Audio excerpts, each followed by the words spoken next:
बस के कंडक्टर ने आवाज लगाई, ये किसी का बटुआ मिला है, किसी का पर्स मिला है, जिसका हो वह मुझसे प्राप्त कर ले। बुजुर्ग ने अपना जेब देखा, उसमें बटुआ गायब है। उसने कहा कि कंडक्टर साहब, हो सकता है कि ये पर्स मेरा हो, मुझे वापस लौटा दो। बस में बैठे सारे यात्री तो मौन थे, उनका नहीं था।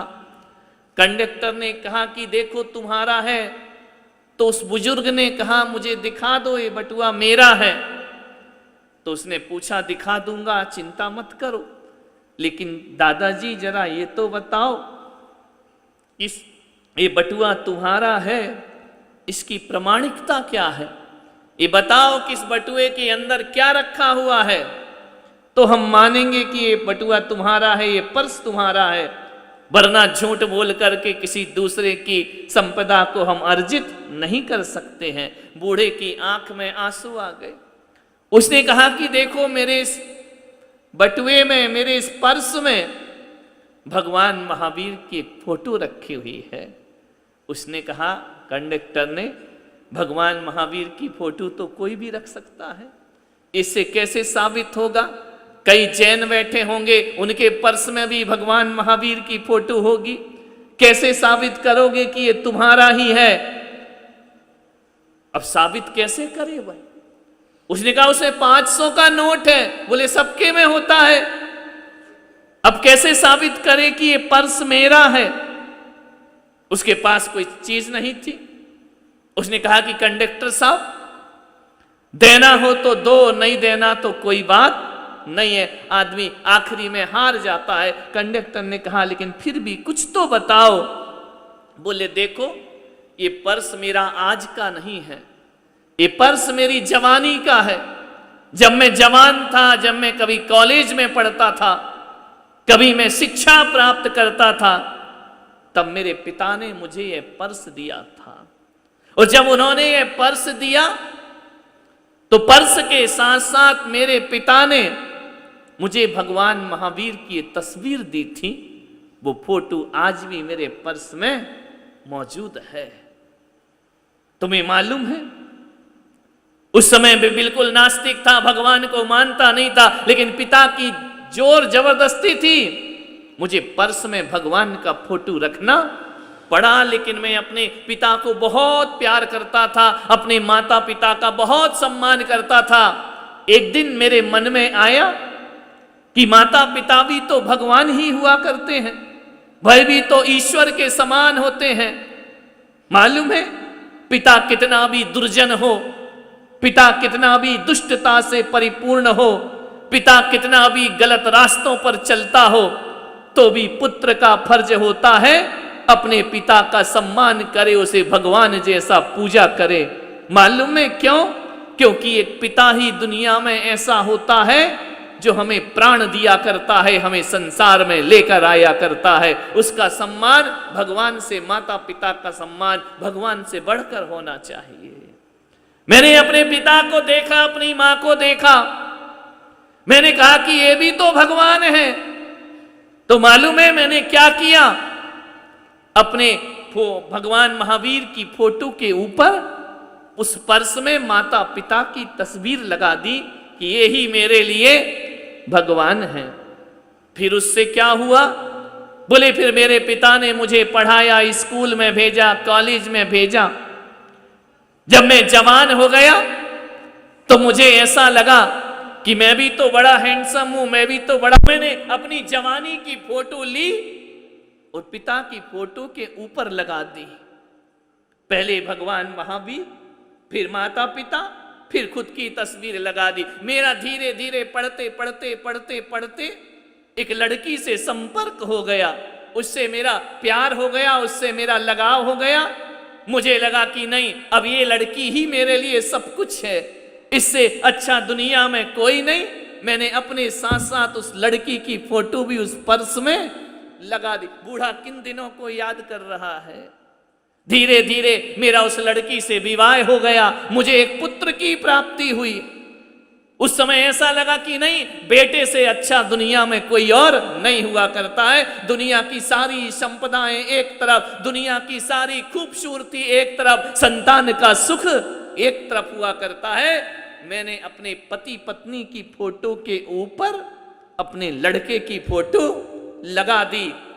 फिर क्या हुआ, एक दिन ऐसा हुआ मेरे पिता की मृत्यु हो गई, कुछ दिन बाद मेरी मां की मृत्यु हो गई, और एक लंबी बीमारी से मेरी पत्नी का भी देहांत हो गया। बटुआ इतना भर गया तस्वीरों से कि अब उसमें जगह नहीं बची। अब कैसे फोटो पर फोटो लगाए। मैंने एक दिन सोचा तो अपने महावीर भगवान की फोटो निकाली और एक संदूक में रख दी। माता पिता की फोटो निकाली, संदूक में डाल दी। मैंने धीरे धीरे सब फोटोआं निकाल दी। बचा मेरे पास एक पुत्र, उसे मैं बहुत प्यार करता था। बड़े नाजों से मैंने पाला, बड़े प्रेम से उसे पाला, उसके सब नखरे उठाए, पढ़ लिख करके बड़ा हो गया, शादी कर ली। एक दिन उसने फ्लैट ले लिया और मुझसे अलग जाकर के रहने लगा। जब वह अलग जाकर रहने लगा, उस दिन मुझे जीवन में इतना दुख हुआ कि शायद मेरे माता पिता की मृत्यु पर भी मुझे इतना दुख नहीं हुआ होगा, पत्नी की मृत्यु पर इतना दुख नहीं हुआ जितना बेटा छोड़ करके गया तब मुझे दुख हुआ। आज उस बेटे का भी बेटा है, साल में एक बार मेरे से बात करता है, साल में एक बार कभी कभार मिला करता है। आज मैं घर में अकेला रहता हूं, मेरे पास कुछ नहीं है, थोड़ा बहुत मेरी सर्विस थी, उसकी पेंशन आती है, मेरा जीवन कटता है। लेकिन घर की चार दीवार में मैं बिल्कुल एकाकी जीवन जीता हूं, अकेला जीवन जीता हूं। कंडक्टर की आंख भर रही थी सुन सुन करके। उसने कहा कि मैंने एक दिन सोचा और एक दिन वह पुरानी संदूक खोल दी, पुरानी पेटी खोल दी, वहां मुझे कोई नजर नहीं आया, मुझे वहां भगवान महावीर की निकाली हुई तस्वीर नजर आती है। और जब मैंने देखा कि यह तस्वीर और इस जवानी के, इस जिंदगी के बुढ़ापे के इस दौर में कितने रिश्तों को जीते मरते मैंने देखा है, कितने रिश्तों को बनते बिगड़ते मैंने देखा है, कितने व्यवहार को अच्छा बुरा होते मैंने देखा है, कितने अपनों को दूर होते देखा है और परायों को अपना बनते हुए देखा। ये जवानी के दौर में बुढ़ापे तक के इस पायदान में मैंने सब कुछ देख लिया। लेकिन जैसे ही भगवान महावीर पर दृष्टि डाल दी तो मैंने देखा पिता चले गए दुनिया से, माता चली गई दुनिया से, पत्नी चली गई दुनिया से, पुत्र होकर भी ना होने के समान है। उस दिन मुझे लगा कि घटती बढ़ती उठती चलती फिरती तरंगों में, इस समुद्र की उतार चढ़ाव भरी लहरों में, इस जीवन के इस अपने मिलने और बिछड़ने के दौर पर सब मिले और बिछड़ गए। केवल एक ही चीज मेरे साथ पहले भी थी, वो आज भी है, मेरे भगवान महावीर की तस्वीर, उसमें कोई परिवर्तन नहीं आया। ईश्वर ने मेरा साथ नहीं छोड़ा। जैसा शुरुआत में मैंने ईश्वर का दामन बिना इच्छा के थामा था पिता की आज्ञा से, आज मुझे लगा कि मेरे पिता मरने के बाद भी मुझे धन दौलत दे गए या ना दे गए, भगवान महावीर के नाम की दौलत मुझे दे करके गए हैं। और आज मुझे लगता है कि जीवन में कोई सच्चा और अच्छा साथी कोई है तो मेरा परमात्मा मेरा साथी है, मेरा भगवान मेरा साथी है। अब मैं यही सोचता हूं कि अब जो शेष सांसें बची हैं वो ना बेटे के लिए, ना माँ बाप के लिए, ना बच्चों के लिए, मेरी जितनी भी सांसें बची हैं वो मेरे परमात्मा के लिए होना चाहिए, मेरे धर्म के लिए होना चाहिए, मेरे भगवान के लिए होना चाहिए।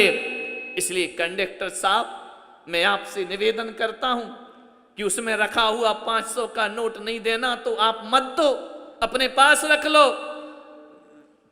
यदि आपको मेरा पर्स नहीं लौटाना है तो मत लौटाओ।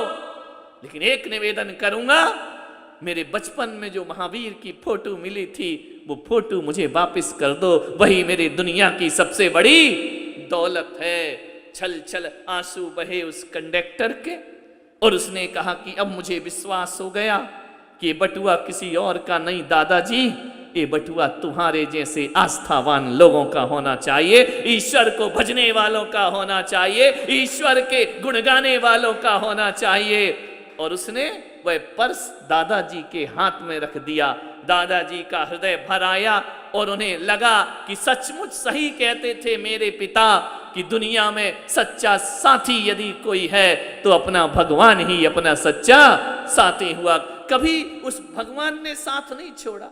चाहे तुम मंदिर आओ तो भी भगवान तुम्हारे साथ है, नहीं आओ तो भी भगवान तुम्हारे साथ है, पूजो तो भगवान तुम्हारे साथ, ना पूजो तो भगवान तुम्हारे साथ। लेकिन हम भक्तों का इतना फर्ज और दायित्व और कर्तव्य बनता है, जो हर पल हमारे साथ रहता है ना, थोड़ा साथ हमें भी उसका देना चाहिए, उसके बीच बैठकर भगवान का गुणगान करना चाहिए। आज सारी दुनिया में सोशल वर्क चल रहा है। लोग कहते हैं कि रक्तदान बहुत बड़ा दान है, बहुत बड़ा धर्म है, लेकिन आज मैं देखता हूं रक्तदान होगा, अच्छी चीज है, करना चाहिए, मेरा कोई विरोध नहीं है, लेकिन रक्तदान से भी बड़ा आज परिवार में वक्त दान की बहुत जरूरत हो गई है। लोगों के पास वक्त नहीं है। क्या मतलब है अपने खून लेकर के दूसरे के में डाल दिया, ना उसके पास चैन है ना हमारे पास चैन है। सबसे बड़ा दान कोई होता है, रक्तदान से भी बड़ा परिवार में वक्त दान की जरूरत हुआ करती है। और परिवार में वक्त दान दो या ना दो, क्योंकि तुम्हारे परिवार में तुम्हारे बच्चों के पास वक्त दान लेने का भी वक्त नहीं है और तुम्हारे पास भी देने का वक्त नहीं है। लेकिन चंद सांसें जो हमारे हृदय में चल रही हैं, ये शरीर जो हम जी रहे हैं, ध्यान रखना, इसमें किसी को वक्त दो या ना दो, अपने परमात्मा को वक्त दीजिए। और ये वक्त बेकार नहीं जाएगा, ये वक्त बर्बाद नहीं जाएगा। जन्म जन्म में कोई साथ रहे या ना रहे, जिस परमात्मा को वक्त दिया है हर जन्म में वो हमारे साथ रहा करता है। ध्यान रख, दो ही चीज ध्यान रखना जीवन में, एक सूत्र दे रहा हूं, दो चीज का बहुत ध्यान रखो। सबसे पहले अपने शरीर का ध्यान रखो। 24 घंटे कौन है हमारे साथ? रिश्तेदार, भाई बंधु, नौकर चाकर। 24 घंटे कौन है? सोते जागते उठते बैठते खाते पीते नहाते धोते आते जाते, कुछ भी करो, होश में बेहोश में, सुख में दुख में, आशा में निराशा में, कौन है हमारे साथ 24 घंटे? हमारा शरीर हमारे साथ हुआ करता है। सारे लोग बदल जाएंगे, शरीर हमारे साथ साथ रहेगा। तुम सम्राट भी बन जाओ तो शरीर तुम्हारे साथ है, और भिखारी भी बन जाओ तो भी शरीर तुम्हारे। शरीर से खिलवाड़ मत करना, शरीर को बहुत संभाल करके रखना, क्योंकि जिस दिन शरीर गड़बड़ हो गया ना, उस दिन सब रिश्ते नाते बेकार हो जाया करते हैं। और पलंग पर पड़े रहोगे, लोग चाहे अनचाहे तुम्हारे मरने का इंतजार करते रहेंगे। कौन तुम्हारे पास आएगा? कौन तुम्हारी सेवा करेगा? कौन आगे पीछे? और कर भी देगा सेवा तो शरीर की वेदना तो खुद को ही भुगतना पड़ती है। सबसे पहले शरीर का ध्यान रखो, लेकिन यह भी ध्यान रखना कि शरीर के साथ साथ कि ये शरीर तो एक दिन छूटेगा ही छूटेगा, कितना भी संभालो ये तो मिटेगा ही मिटेगा। और शरीर के बाद यदि किसी का ध्यान रखने की जरूरत है तो अपने भगवान का ध्यान रखने की बहुत जरूरत है। परमात्मा का ध्यान, उसके ध्यान में रहो। ये जो चातुर्मास हो रहा है, पहली बार चातुर्मास में इतने विधान हो रहे हों, 120 विधान है, ध्यान रखें। प्रतिदिन विधान होता है, शुभोपयोग में लीन होते हैं हम, धर्म ध्यान में लीन होते हैं हम, सामूहिक विधान कराते, हजारों लोग आ जाते, लेकिन कोरोना के कारण हमें हजारों की भीड़ एकत्रित नहीं करना है। हमें उसकी मनुष्य की जिंदगी का भी ख्याल रखना है, सांसों का भी ख्याल रखना। इसलिए हमने विचार किया प्रतिदिन यहाँ भगवान की आराधना होगी, पूजा होगी, एक एक परिवार आकर के पूजा करेगा। आज आप सिलवासा के लोग, मुंबई के लोग आकर के पूजा कर रहे हैं, भगवान की आराधना कर रहे हैं। विचार करिए, आप सोचना है आपको, प्रतिदिन नए नए लोग आएंगे भगवान की पूजा भक्ति करेंगे। 120 विधानों का यहाँ पर आयोजन हो रहा है। आप सबके माध्यम से आप पुण्य कमाए नहीं कमाए वो आप जाने, लेकिन आप सब भक्तों के माध्यम से हमको शुभोपयोग का अवसर प्राप्त हो रहा। वरना पूरे दिन कौन विधान में, मैं पूरा दिन ध्यान रखना सुबह से शाम तुम्हारे साथ हूँ, तुम्हारे साथ नहीं हूँ। तुम खुश हो कि महाराज ने बहुत टाइम दिया, महाराज बहुत हमारे साथ रहे, लेकिन हकीकत में व्यवहार से हम तुम्हारे साथ हैं और निश्चय में तो हम अपने परमात्मा के साथ हैं, अपने भगवान के साथ है। यहाँ वहाँ की बातों में समय गुजारने से अच्छा है भगवान की भक्ति में अपना जीवन गुजरे। तो आइए यहाँ पर अपन श्रेयांसनाथ भगवान की आराधना करने का सौभाग्य अर्जित कर रहे हैं। इसे मजबूरी ना समझें कि मीना जी ने बुलाया आ गए, अब क्या करें, बैठना पड़ेगा, करना पड़ेगा, टाइम तो हमारे पास है नहीं। ये अकाम निर्जरा मत करो, ये बोलो कि उनके माध्यम से हमको भगवान के गुणगान करने का सौभाग्य और पुण्य अर्जित हुआ है। यहाँ बैठकर भगवान की हमें भक्ति करना है। यार दोस्त होते मॉल में ले जाते, टॉकीज में ले जाते, यहाँ वहाँ घुमाते। ये शुभमति है सबकी कि सबको यहाँ बैठकर भगवान की वंदना का अवसर हमको प्राप्त हो रहा। इसको खोए नहीं, पूरी आत्मीयता से डूब कर लीन होकर भगवान की भक्ति करो। कलयुग केवल नाम सहारा,